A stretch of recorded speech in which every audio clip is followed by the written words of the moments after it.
Arctic oscillation gone negative. North Atlantic oscillation in blocking mode. If those terms mean nothing to you, here's what they actually mean. The coldest pattern in over a decade is locking in over the eastern United States, and it's bringing not one, not two, but potentially 3 winter storms with it. This isn't a weekend event, this is a 2-week siege. And if you live anywhere from Texas to Maine, what I'm about to tell you in the next 20 minutes could be the difference between being prepared and being caught completely off guard. I need something from you right now before we go any further. Comment your exact location below, not just your state, your city. I'm customizing tomorrow's live update based on where people are watching from. I read every comment. The more specific you are, the more detailed tomorrow's forecast will be for your area. So help me help you. Drop that location. All right, here's the immediate threat breakdown. This weekend storm targets the Carolinas with potential for 2 feet of snow along the immediate coast. Not the mountains. The coast. Raleigh, 6 to 9 inches. Charlotte, same range. Myrtle Beach, 5 to 8 with brutal winds. Virginia Beach, major accumulation with blizzard conditions. Atlanta, 1 to 2 inches, which is significant for you. But then look what happens next week. Another Arctic blast drives south. Another storm tries to form. Tennessee Valley, Ohio Valley, potentially the Midwest and Great Lakes all back in play. And the cold never lets up. We're talking freeze watches from Houston to Miami. Record lows dating back to 2010, about to fall across Florida. The scope of this pattern is unprecedented for recent years. Right now, as I'm recording this, 87,000 people in Mississippi are without power, 80,000 in Tennessee, 37,000 in Louisiana. They've been in freezing temperatures for a week. Now we're about to hit them with another round of Arctic air and possibly another winter storm before they even recover from the last one.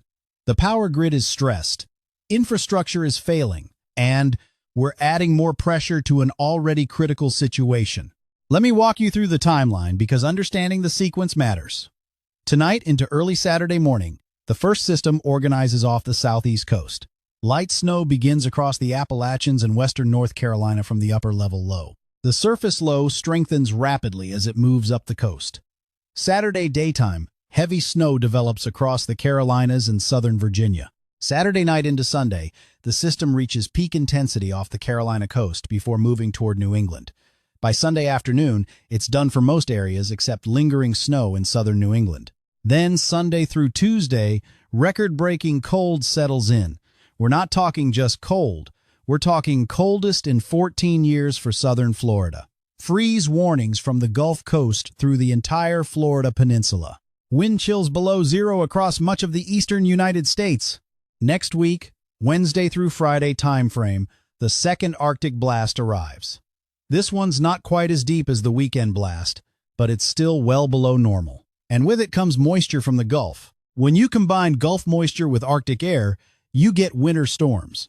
The exact track is still uncertain, but the Tennessee Valley, Kentucky, Ohio Valley are prime targets. Potentially the Midwest and Great Lakes, right behind that. Then late next week into the following week, hints of a third system. The pattern stays locked. Cold air continues pouring south. Multiple disturbances can tap into it. This is what we call an active pattern. Not one and done, wave after wave. Here's the meteorology driving this. The Arctic oscillation measures how tightly cold air is bottled up near the North Pole. When it goes negative, cold air floods south. We've gone strongly negative. Arctic air that should be over northern Canada is instead flooding the central and eastern United States. The North Atlantic oscillation measures blocking patterns. When it's negative, high pressure over Greenland forces low pressure south, creating a traffic jam. Cold air gets funneled into the eastern United States and can't escape. Both indices show this continuing through at least mid-February. Long-range forecasts showed this for weeks. It's finally appearing in operational weather models. Even the GFS model is coming around to the prolonged cold pattern. When multiple tools align, confidence increases. Now, let's get into this weekend storm in detail because the devil is always in the details. The setup involves an upper-level low and a surface low working together. The upper-level low is already bringing snow to higher elevations in the Appalachians. That's the appetizer. The main course is the surface low that's currently a broad area of low pressure emerging from the Gulf of Mexico. As this surface low moves north along the coast Saturday, it taps into the temperature contrast between Arctic air over land and relatively warmer air over the ocean. That contrast is fuel. The storm feeds on it. Pressure drops. Winds increase. Precipitation rates spike. By Saturday evening, this thing is cranking. Precipitation type is going to be messy early on. Tonight into Saturday morning, freezing rain and sleet develop from Georgetown, South Carolina toward Wilmington, North Carolina. This is the transition zone. As cold air deepens and the storm intensifies, everything changes to snow. But that initial period of ice is going to glaze roads and make travel extremely dangerous even before heavy snow begins. By Saturday morning, Fayetteville and Florence see all snow. Rates increase through the morning. By Saturday afternoon and evening, the storm is at peak intensity. Heavy snow bands lock in across eastern North Carolina and the Virginia coast. This is when rates could reach 2 to 4 inches per hour in the heaviest bands. That kind of snowfall rate with wind gusts 50 to 60 miles per hour creates instant whiteout conditions. Visibility drops to zero. Roads become impassable within minutes. The National Weather Service has issued winter storm warnings across the Carolinas and southern Virginia. Winter weather advisories extend into a broader region. Marine warnings along the coast. Extreme cold watches from Louisiana through Florida. Freeze watches in Texas. The warnings tell the story. This is being taken seriously by forecasters. Snowfall forecast has actually increased with recent model runs. Initially, forecasts were more conservative. Latest high-resolution models show potential for significant overperformance, especially along the immediate coast.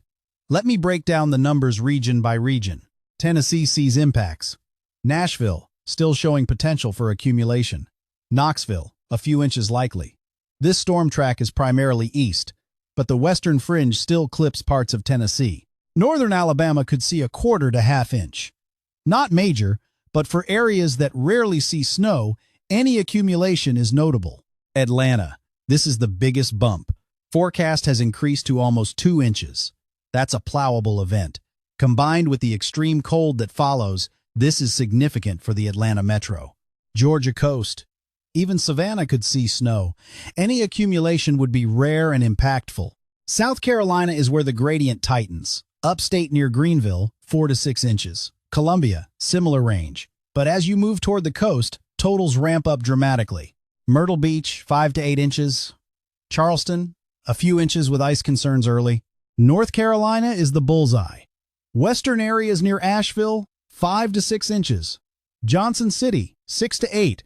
Charlotte and Winston-Salem, 6 to 9 inches. But eastern North Carolina is where this gets extreme. Fayetteville, Raleigh, Greenville, 8 to 12 inches or more. Wilmington approaches 12 inches. Elizabeth City, 9 inches. The Outer Banks and immediate coast. This is where models are showing 12 to potentially 24 inches in the heaviest banded areas. High-resolution models like the NAM 3K are in strong agreement. They're showing a narrow zone of extreme snowfall right along the coast where banding sets up and stalls. When you get snow rates of 3 to 4 inches per hour for several hours, totals add up fast. The European model shows up to a foot. The GFS shows similar. But those high-res models are more aggressive, showing the potential for 2 feet in that narrow coastal zone. Virginia sees impacts too. Virginia Beach. Major snowfall expected with winds creating blizzard conditions. Richmond. Several inches likely. As you move inland, totals decrease, but it's still a significant event. Maryland and Delaware, the Delmarva gets 1 to 1.5 inches. Not a major snow event, but combined with the cold, still impactful. West Virginia from Charleston toward Beckley sees a few inches. Mountain enhancement could boost totals locally in higher elevations. The Northeast gets clipped, but not buried. Rhode Island, 4 to 6 inches Sunday. Southern areas possibly more. Boston, 1 to 2 inches. Nantucket gets more as the center passes closer, maybe 4 to 6. New Jersey and Long Island largely miss out. The track shifted east, which spares them but hammers the Carolinas. Wind is going to be a massive factor. Even areas not seeing snow will deal with dangerous winds. Florida, 40 to 50 mile per hour gusts. Just wind and cold, no snow. But along the Carolina coast where heavy snow is falling, winds gust 50 to 70 miles per hour. That creates ground blizzard conditions. Even after snow stops falling, wind continues to pick up loose snow and throw it around. Visibility stays near zero. Drifts pile up. Roads that were just cleared become impassable again within minutes. The National Weather Service blizzard potential graphic shows Saturday afternoon into Sunday, North Carolina Outer Banks into the Delmarva face the highest risk. Powerful to potentially damaging onshore winds are expected. Do not travel in these areas during the height of the storm. It will be impossible and dangerous. Coastal flooding is also a concern. Strong onshore winds combined with storm surge could cause water to pile up along the coast. Normally this is a winter storm, not a tropical system, but the winds are strong enough to create surge. Beach erosion and minor to moderate coastal flooding are possible. Let me go through cities individually because I know that's what matters most to you. Start with the Gulf Coast. Houston and South Texas. Freeze watches in effect. Protect pipes and plants. Louisiana. 37,000 still without power. Another blast coming. Mississippi. 87,000 without power. Tennessee. 80,000. Prolonged cold without power is deadly. Seek help if needed. Atlanta. 1 to 2 inches Saturday with record cold to follow. Roads will be bad. Stay home if possible. Temperatures drop into the teens Sunday. South Carolina upstate, 4 to 6 inches. Columbia, similar. Charleston, a few inches with ice early. Myrtle Beach, 5 to 8 inches with 50-mile-per-hour winds. Coastal flooding possible. Major impacts. North Carolina, you're the focus area. Asheville, 5 to 6 inches. Mountain snow is always beautiful but disruptive. Be prepared. Charlotte and Winston-Salem, 6 to 9 inches. Saturday daytime into evening. Heavy at times. Winds gusty. This is a significant event. Stock up today. Stay home tomorrow. Raleigh, 6 to 9 inches with potential for more if banding sets up favorably. Timing is tonight into Saturday. Peak intensity Saturday afternoon into evening. Blizzard conditions possible with the wind. Power outages likely in some areas. Fayetteville, 8 to 12 inches. You're getting hit hard. Rates could be extreme during peak hours. Visibility near zero and heavy snow with wind. This is dangerous. Wilmington and the southern coast, approaching or exceeding 12 inches is realistic. Some areas could see more. This is a historic potential setup for coastal North Carolina. Winds 50 to 60 miles per hour creating blizzard conditions. Travel will be impossible Saturday evening through Sunday morning. The Outer Banks. This is the extreme zone. 12 to 24 inches in the heaviest banded areas. Wind gusts 60 to 70 miles per hour. Storm surge and coastal flooding. Erosion. Power outages expected and could last days. If you're on the Outer Banks, you need to shelter in place through Sunday. Have enough supplies for several days. You will not be able to travel. Elizabeth City and northeastern North Carolina, 9 inches with blizzard potential. Major impacts. Virginia Beach, major snowfall, with exact totals depending on banding but significant accumulation expected. 50 to 60 mile-per-hour winds, coastal flooding concerns, blowing snow. This is Saturday into Saturday night. Avoid all travel. Richmond, several inches. Not as extreme as the coast, but still enough to cause problems. Roads will be snow-covered. Stay home if you can. Moving north, the Delmarva, 1 to 1.5 inches. Minor event for you, but still slick conditions. Rhode Island, 4 to 6 inches Sunday. Southern areas could see more. Not a major event, but enough to shovel. Boston, 1 to 2 inches. You're getting clipped, but not buried. Nantucket sees more. 4 to 6 inches as the system passes closer. Now here's where the pattern gets really concerning, and this is what separates this from a typical winter storm. The cold that follows this system is record-breaking. Sunday morning, freezing temperatures extend down through the entire eastern United States. Wind chills aren't just cold, they're dangerous. Below zero across wide areas. Southern Florida sees temperatures they haven't experienced since 2010. That's 14 years. Freeze warnings for the entire state. Citrus crops at risk. Iguanas falling out of trees. This is serious cold for the South. Monday, temperatures stay well below freezing. All that snow isn't melting. Ice isn't thawing. The cold persists. Tuesday, still below normal. Wednesday, you might think we get a break. We don't. The next Arctic blast arrives. This one isn't quite as extreme as the weekend blast, but it's still well below normal, and with it comes Gulf moisture. Warmer air along the Gulf Coast helps transport moisture northward. When that moisture meets Arctic air, you get precipitation. In winter, that means snow. The models are showing the potential for another winter storm next week. Timing looks like Wednesday through Friday. Favored area is the Tennessee Valley, Kentucky, Ohio Valley, maybe extending into the Midwest and Great Lakes. Track is still uncertain. This is 6 to 7 days out, but the pattern supports it. Cold air in place, moisture trying to move north, upper-level dynamics favorable. The pieces are there, and then potentially another system right behind that one late next week into the following week. Climate Prediction Center extended outlook shows below normal temperatures locked in through at least February 12th. That's 2 weeks of sustained cold with multiple storm opportunities embedded within it. This is what an active winter pattern looks like. Not one storm and done. Wave after wave. Each one tapping into the Arctic air that's locked in place. Each one capable of producing significant winter weather for some portion of the country. Let me talk preparation. 87,000 without power in Mississippi. 80,000 in Tennessee. 37,000 in Louisiana. They've been without power for a week in freezing temperatures. If you're in the impact zone, prepare like power could go out for days. Stock non-perishable food, water, medications, batteries, flashlights. Think 3 days minimum with no power, no heat, no ability to leave. Fill gas tanks now. Get cash. Charge all devices. Pipes.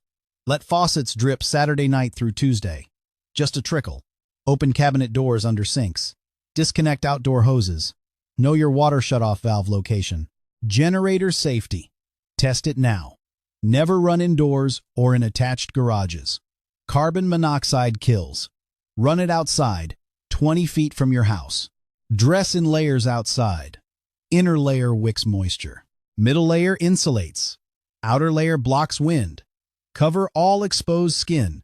Wind chills below zero cause frostbite in minutes. Check on neighbors, especially elderly, or those with medical conditions. Make sure they have heat, food, medication. For the South, your homes aren't built for prolonged freezing. Your infrastructure isn't designed for this. What's routine in the North is an emergency in the South. Now let me be completely transparent about forecast uncertainty because honesty builds trust. The weekend storm is high confidence. It's happening. Track is fairly well established.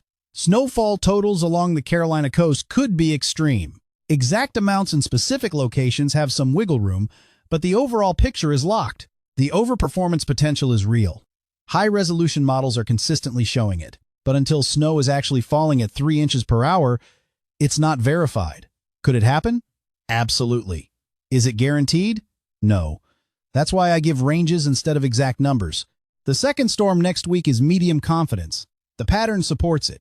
Cold air is in place. Moisture will try to move north, but it's still 6 days out.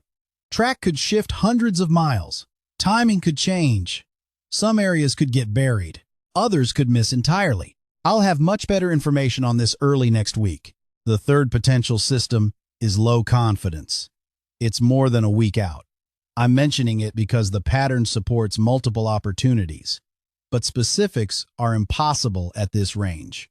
What I'm very confident about is the prolonged cold. That's locked in. Multiple tools show it. Long-range data has been consistent for weeks. We're staying cold through mid-February at minimum. That's not speculation. That's pattern recognition based on atmospheric indices. Tomorrow morning, I'm going live with updated data. Overnight model runs will refine the weekend storm forecast. The second system will come into better focus. Track adjustments, timing changes, snowfall total refinements. You'll want that update. Make sure you're subscribed. Turn on notifications. If something major changes overnight, I might be live earlier. Action items with deadlines. If you're in the weekend snow zone, tonight is your deadline. Finish preparations tonight. By tomorrow morning, the storm begins. Travel becomes dangerous by Saturday afternoon, impossible by Saturday evening in the hardest hit areas. If you're preparing for the cold, you have through Saturday. After that, you're in it. And it doesn't let up for 2 weeks. Next week's potential storm will have better information Monday and Tuesday. If it develops as forecast, you'll need to prepare again midweek. This is not a one-and-done event. This is a sustained pattern. Multiple threats, prolonged cold, stressed infrastructure, power grid already failing in some areas. We're adding pressure to an already critical situation. I'm not trying to scare you. I'm trying to prepare you. There's a difference. Fear without information is panic. Information without action is useless. I'm giving you information. Now you need to take action. The weekend storm is real. The extreme cold is real. The potential for back-to-back systems is real. The prolonged pattern is real. That's the situation based on current data and atmospheric patterns. Stay tuned for tomorrow's update. Things will become clearer. Track will refine. Totals will adjust. The second system will come into focus. This is an evolving situation, and I'll be here every step of the way tracking it for you. Stay safe. Be prepared. See you tomorrow.